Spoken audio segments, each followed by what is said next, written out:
Hello, I'm Arik Korman, Communications Director at League of Education Voters, and a parent of a fifth grade son in the public school system. Like many of you, I'm trying to do coronavirus triple duty, working, parenting, and teaching from home. In case you're not familiar with us, League of Education Voters is a statewide nonprofit working with families, educators, and leaders to build a brighter future for every Washington student. Our website is educationvoters.org. Our vision is that every student in Washington state has access to an excellent public education that provides an equal opportunity for success. Welcome to our free online webinar series, Lunchtime Webinars. We started this series 6 years ago to share information and build knowledge on important and timely issues. Today's webinar is about supporting students and families during the coronavirus crisis. And we are honored to have Washington State Superintendent of Public Instruction, Chris Reykdal, with us. As you know, due to the COVID-19 pandemic, all public and private schools in Washington State are closed through at least April 24th. No matter what we do, kids are going to fall behind in the next month because of this health crisis. The ramifications in all of our schools will be huge. Beyond that, there are impacts on families. Many parents cannot afford to take 6 weeks or more away from their jobs, do not have the ability to work from home, or cannot take extended sick leave. What happens to those parents? And what about the kids who rely on free and reduced price meals? How will extended closures affect our most vulnerable children? With all of these realities, Superintendent Reykdal will help us focus on what we can do. In this webinar, Superintendent Reykdal will outline the current state of our schools and answer your questions. After the Q&A, League of Education Voters policy analyst Ellie Bridge will share available community resources for students, parents, and school districts. A couple of housekeeping items before we begin. You'll notice the Q&A function at the bottom of your screen. This is a space for you to submit questions to us. And also, I want to thank all of you who have already submitted questions through email. I have those, and we'll get to as many of them as we can. As always, feel free to send any feedback about the webinar quality to us on the chat function at the bottom of your screen, or at info@educationvoters.org. As someone who believes his path in life is largely owed to the public education he received, Superintendent Chris Reykdal has dedicated his career to ensuring all learners have equitable opportunities for a high-quality public education. Since taking office in 2017, after serving 3 terms in the Washington State House of Representatives, Chris Reykdal has centered OSPI's work on equity and supporting the whole child, reinvigorated career and technical education pathways for students, and strengthened the agency's partnership with the legislature. In addition, under Chris's leadership, the legislature provided the first increase to the funding model for serving students with disabilities in nearly 25 years. Chris will continue advocating for enhanced funding until school districts no longer rely on local funds to provide these essential services. Chris and his wife, Kim, live in historic Tumwater with their 2 smart, talented, and hilarious children, Carter and Kennedy. Welcome, Chris Reykdal. I assume that you're on. I can't quite see because I'm sharing my screen right now, but I will stop the share. And yes, there you are. Thank you so much for taking the time today. I know you've got a lot going on. Thank you very much, and thanks to everybody for being a part of this webinar. I know you've been on other series before.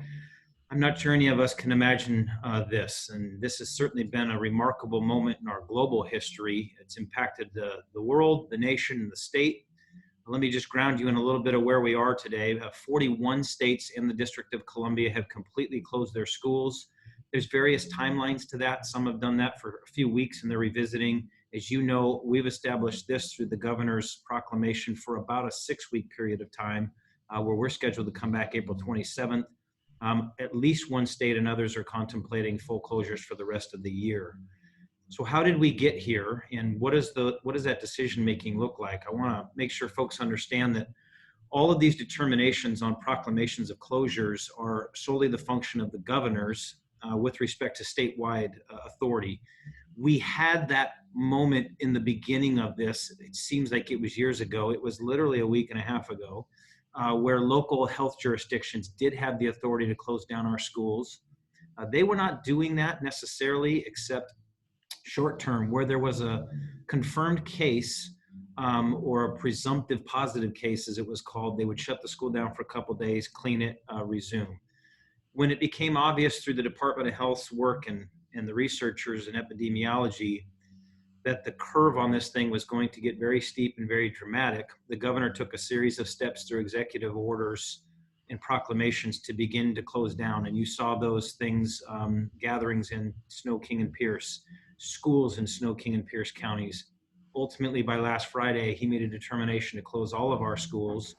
I want to be clear that orders to close the school buildings and to significantly curtail face-to-face contact in all ways, shapes, and manners. He was specific to carve out an expectation, however, that food supports would continue, that childcare in some very limited capacity would continue, particularly for healthcare workers. And in his remarks, he said first responders. And ultimately, this order, while it shutters our schools, doesn't necessarily mean that we are stopping learning. And I want to make sure I spend a little time on all three of those elements of the governor's proclamation, or at least the assumptions behind it. And then I think the questions will be super informative today. Food distribution was our first task. It's what the governor had as a priority. He really was thinking Maslow's hierarchy and what do people need immediately, and food support was one of them. We have a good food supply chain. It's solid and reliable. We know locations where students can collect food or pick up. We've seen a lot of districts go beyond that to use their transportation systems to distribute in bus stops, to bus stops where we would traditionally pick up kids. They've contacted families in many of those communities. Those families are arriving at set periods of time, of course, maintaining our social distancing strategies and delivering food. That system, that network was mounted very quickly, and I think for the most part is quite successful around the state. It is still primarily a breakfast and a lunch option. It is now open, though, to all families. You did not have to be prior designated free and reduced. Just given the economic impact and the number of people who will lose employment through this crisis, that opportunity is much broader today.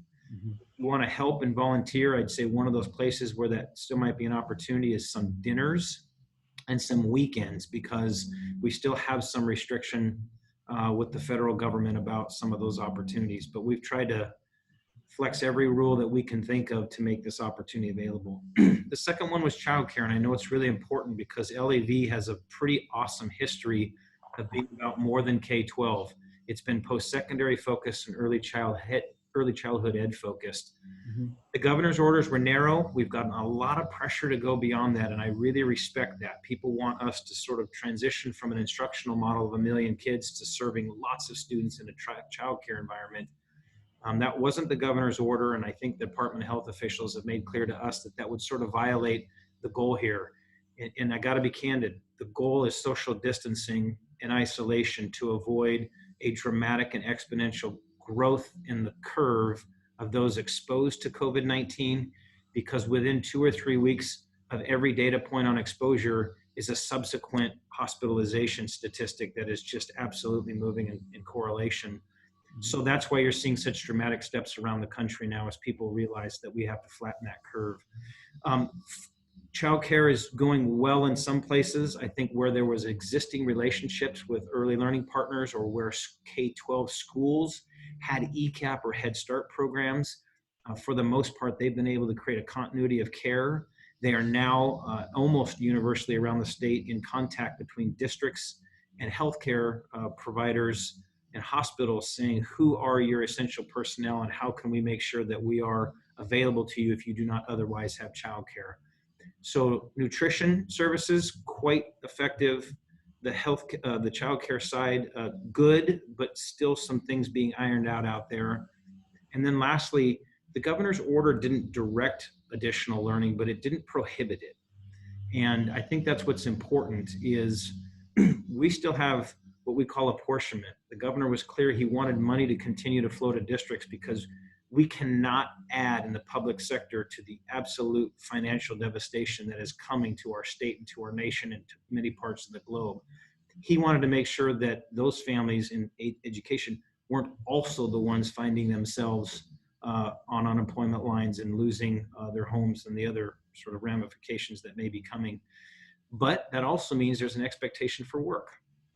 And our guidance to school districts, which we have sent out in multiple forms so far, and we'll continue to do that periodically as we get answers to hard questions. We post those on our website at OSPI, and I would encourage anyone to go there to see our guidance.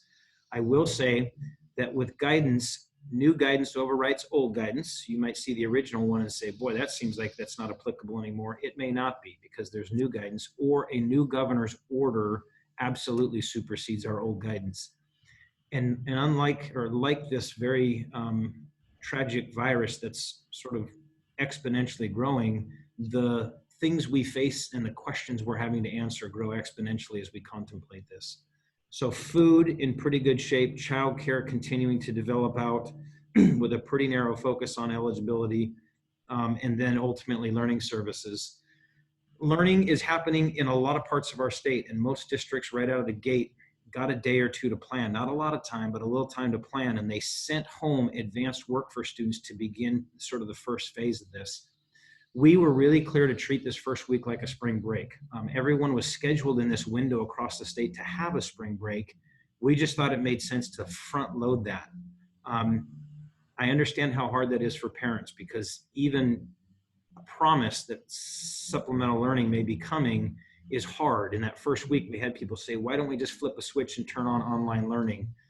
Well, online learning is not a replacement for face-to-face, and it cannot do the comprehensive supports, but it can be a really good tool for the distribution of content and even the subsequent evaluation of student learning and student understanding.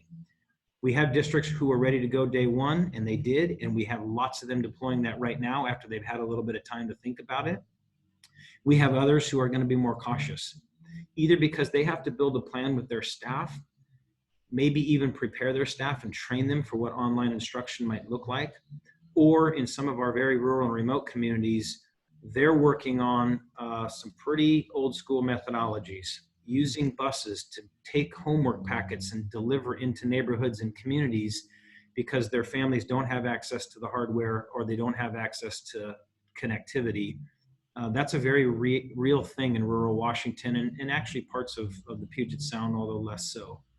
So our expectation through guidance is that we will get every district to some point where they're engaging students and families in what learning can look like. It will not be the same.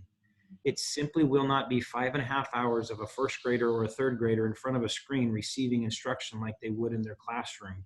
If you think about the amazing elementary teachers we have, for example, they're doing math for 20 minutes and they're moving kids physically, they're getting active, they're outside, they're back, they're in reading time. Maybe there's a specialist there who is working with 2 or 3 kids to specifically meet the needs of their IEP. Some kids are being pulled out for special services. The complexity and the busyness of a school, we've really built that for the better part of the last 5 or 6 decades around being a central hub of support. Content learning, social emotional learning, child development, nutrition, mental health support, sometimes physical health. We have clinics in some of our schools. That model cannot be lifted up, put online, and replicated. So I really am encouraging folks to remember that your school district ultimately makes the decision about how teaching and learning occurs. My office only sets the standards. Local districts determine who, the hours, the deployment of personnel. They determine how to evaluate student learning on sort of a formative basis as students are learning components of this. And everyone needs to be super patient about this, because while districts are preparing to really deploy some education, it will look different. And then there are serious equity concerns we have to focus on. We expect districts, as they launch this, to have an equitable opportunity for all students. English language learners need special supports. Our students with disabilities need supports. It is so different for an elementary school student than it is a high school student that you should expect that to look very differently. So that's kind of the moment where we are at today. It's a really fluid situation, as you know. The governor could make additional proclamations. We are still planning on April 27th to be our return date to the traditional model of learning. And in between, we're just encouraging districts to do what they can, how they can, to engage some teaching and learning. The federal government will ultimately play, I think, a bigger role here. It was obvious in our state, if you watched how local this was in the beginning and how local disparate decision-making needed statewide decision-making to have a coherent plan to fight this disease. And it becomes more obvious as 41 states close their schools and multiple jurisdictions around the country make decisions around large gatherings, what they're doing with private sector employers. Eventually, I think you can expect the federal government to have bigger contemplations and bigger decision-making for our actions.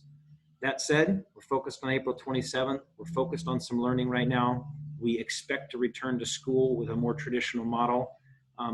But being that is my job to try to anticipate and think and be sort of forward-leaning, we have a team at OSPI right now trying to construct what basic education looks like in a world where maybe this goes a few weeks longer or even longer than that. We don't expect it. We have to plan for it. And that's why you've heard me using some communication around this in my conversations with the media, not to say we're doing that, but to say to everybody, heck, 2 weeks ago, we didn't think schools were shutting down, and look at how much the world has changed. We won't recognize the United States 2 weeks from today with respect to the crushing pressure of our acute healthcare system. The things are changing so quickly that I'm trying to get our team now finally ahead of the curve to be thinking very long term through the rest of the year, into the fall. And candidly, we're going to get over COVID-19. We're going to return to some better days. We're going to return to some greater opportunities. But if nothing else, let us learn that there could be a COVID-22, a COVID-25, a COVID-30. Someday we'll face this again. And this is a remarkable moment for our state and our nation to make a pivot, not away from traditional comprehensive building supports, but what can we do to do more blended instruction so that if we face this moment again, it is an easier transition, at least on a temporary basis, to different learning modalities. So I'm thinking short term, medium term, and very long term in my contemplation. Let me pause there. Thank you again for the opportunity, and I'd love to answer as many questions as we can get in. Great. Thank you so much, Superintendent Reykdal. So just so I know, what is your schedule like? Do you have to leave right at 1 o'clock? I'm trying to figure out what time it is right now. Sometimes it isn't about our timeline. It's about who's at my door. Yeah, it's 12:48. Great. We can definitely push a little bit past 1 o'clock. I do have 1 o'clock, but I can be a little late for that. Okay, great. So I'll keep the questions coming, and when you need to go, just say, hey, I got to go, All right, so we have about 10 minutes for questions, maybe a little bit more. If you do have a question, please type your question into the Q&A function, which is at the bottom of your screen. No question is too basic. And I also have pre-submitted questions as well. So I'll be going back and forth between those. The most common question that I got, Superintendent, is something like this. Is there any chance, if schools are able to reopen in June, that school will resume through July and August? In other words, our summer break, will it be canceled due to time off already from cancellations in March, April, and May? Would this be a district by district decision, or is this not even on the table? Yeah, it's a fantastic question. Right now, we're trying to create some predictability for districts, and so we have extended already the mandatory time in which districts will have to go to school. So we've added some time to their calendar right now. But honestly, that was a couple weeks ago when we thought these would be 2 and 5 day and 1 week and 2 week closures, and really never imagined a 6 week closure. So we can revisit that date. It's June 19th right now.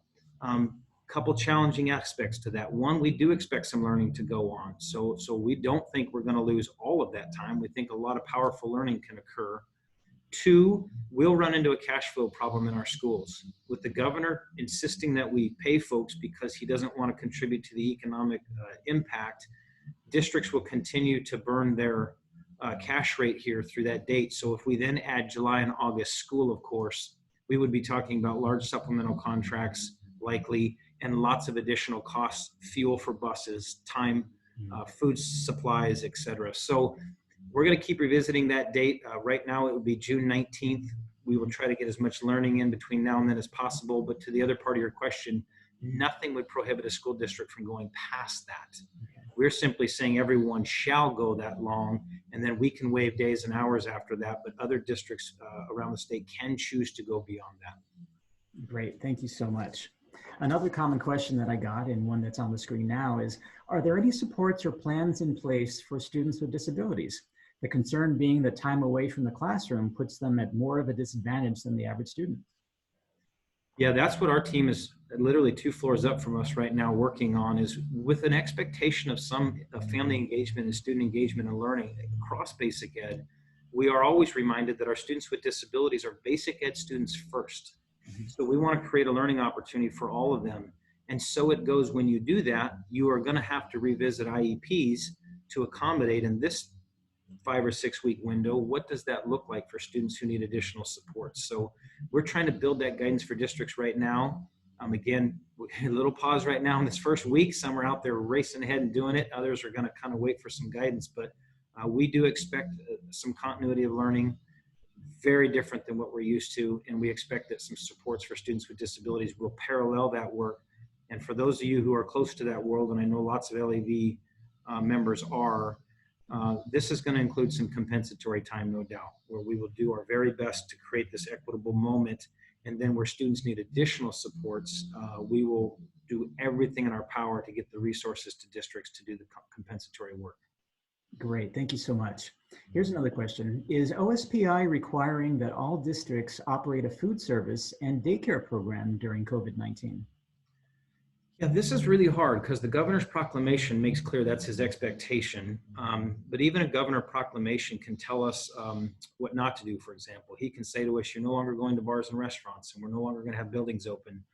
The law in this state, based on the Attorney General, is pretty interesting that we can't necessarily add duties to people. We can't tell them what their additional things they're going to do. We can only tell them what they can't do. So it is clearly the governor's expectation and ours through guidance that every community is going to provide opportunities for food support. And where it definitely makes sense, they have the capacity and the staff, they're going to create capacity for childcare. But it could be that it's not in every building.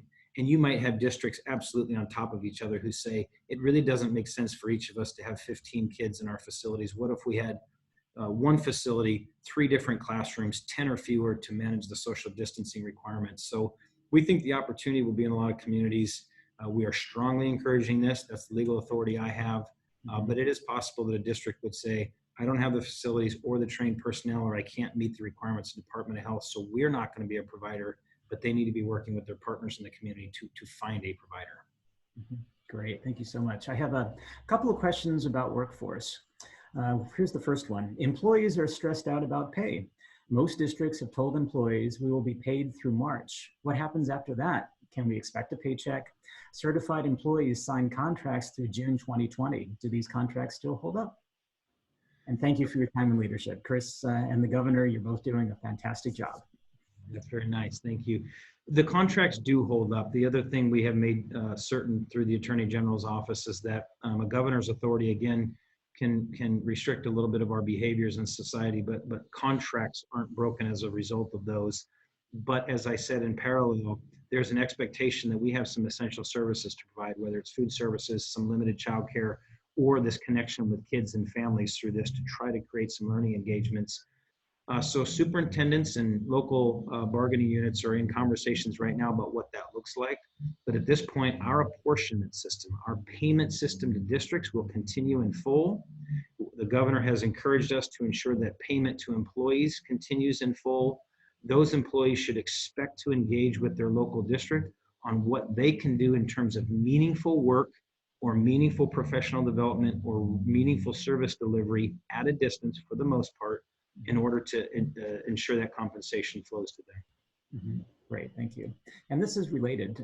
This is from David Beard with Schools at Washington. He says, we are hoping for guidance to programs that are running 21st century community learning centers, and they're having to lay off staff. Other states have allowed providers to still be funded, such as Louisiana, Massachusetts, and Vermont. Any thoughts on when and how that happens? Yeah, so the relationship there is definitely with local school districts, and our apportionment is going to keep flowing. So those districts are making decisions on whether they can keep all their contract services and all their supplemental services going, and whether that makes sense. Schools Out Washington and David's team is just absolutely remarkable. They're all over the state, and they are a huge partner to school districts. They really have to engage each district in that. And part of the challenge, of course, with contracting in the public sector is there has to be service delivery consistent with payment, and as long as those services can go on, those contracts can move forward. But again, that's between those organizations and their local districts. Our payment to school districts will continue. Great, thank you. Here's a question that's come up a lot. Will seniors still be on time for graduation, or will they have to repeat a semester?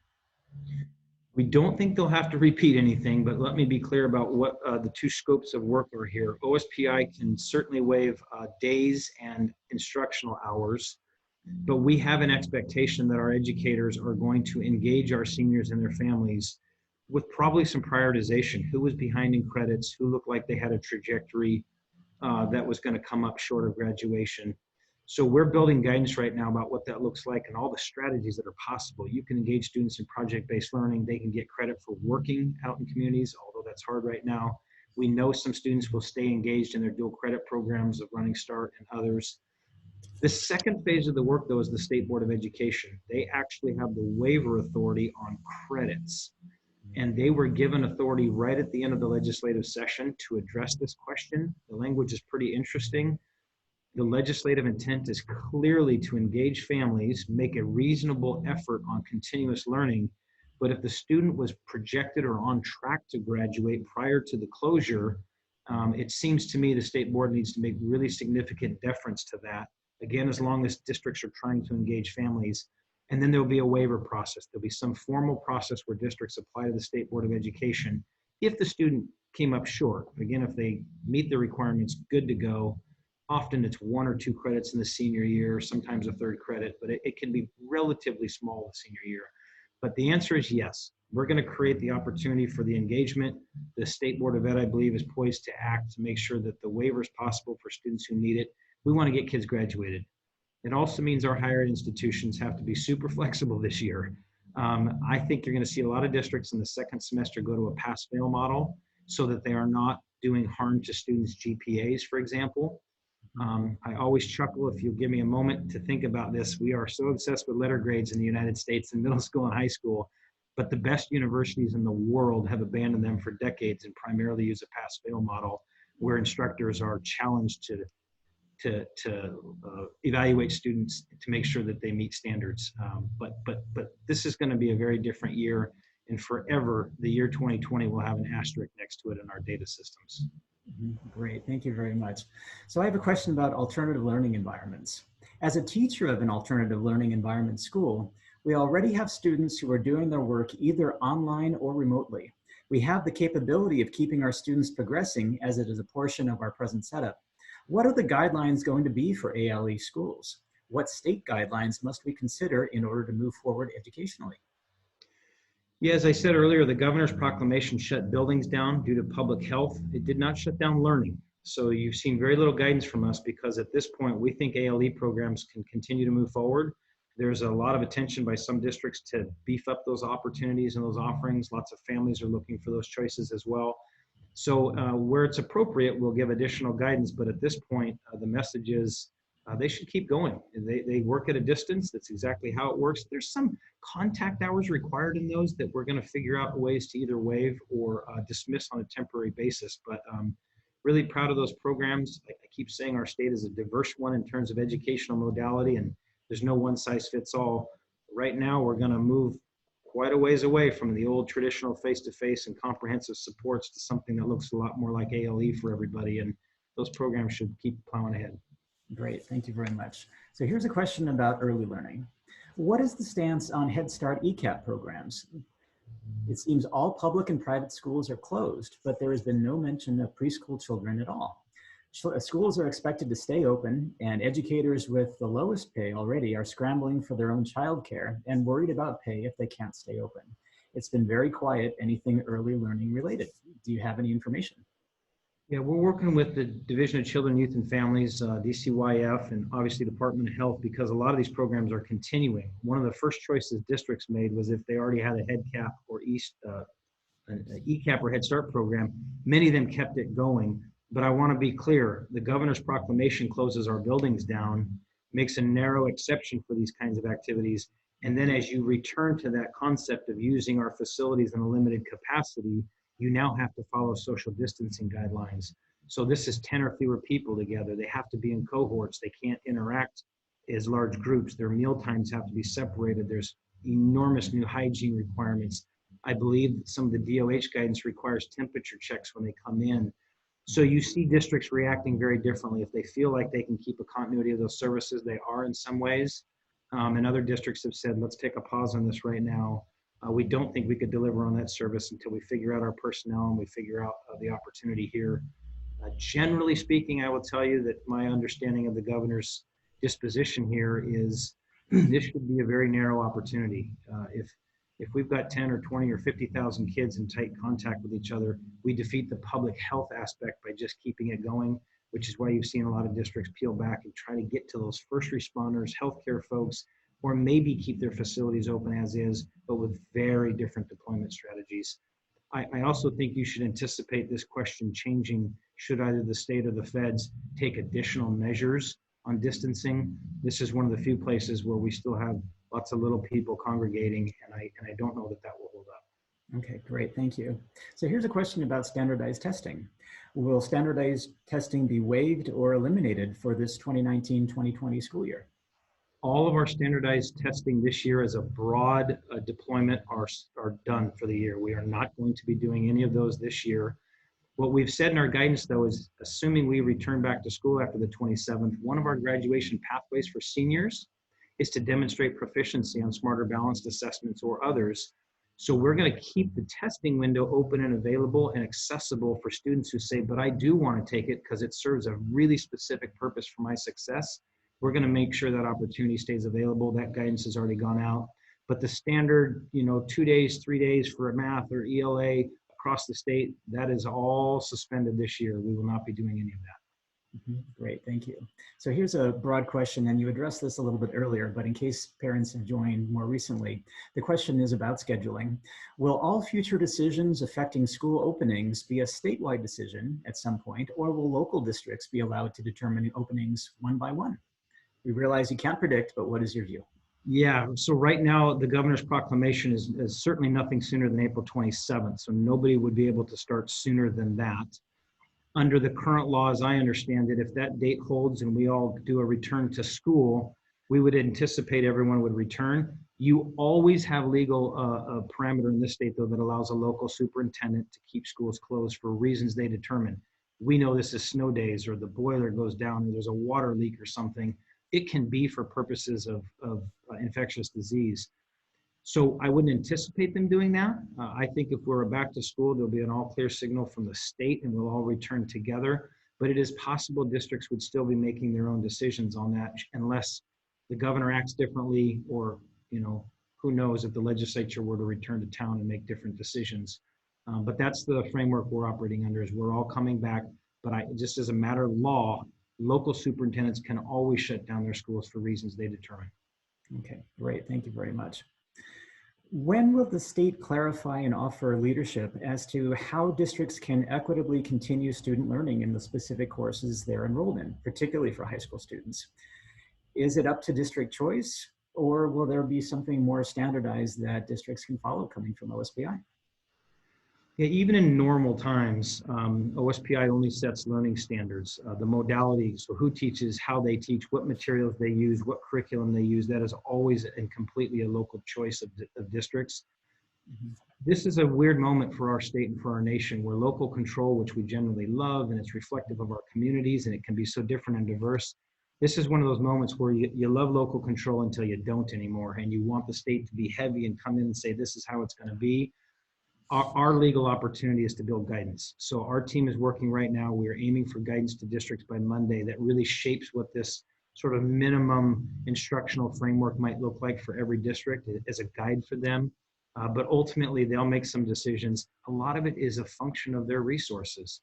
We've got districts who have passed tech levies who are already in one-to-one technology models, already deploying online systems, and they're doing a great job. Others start it and stopped because they felt that they couldn't do that equitably. Some will never get off the ground with an online model, but they'll stick with paper packets. They'll stick with homework delivery systems.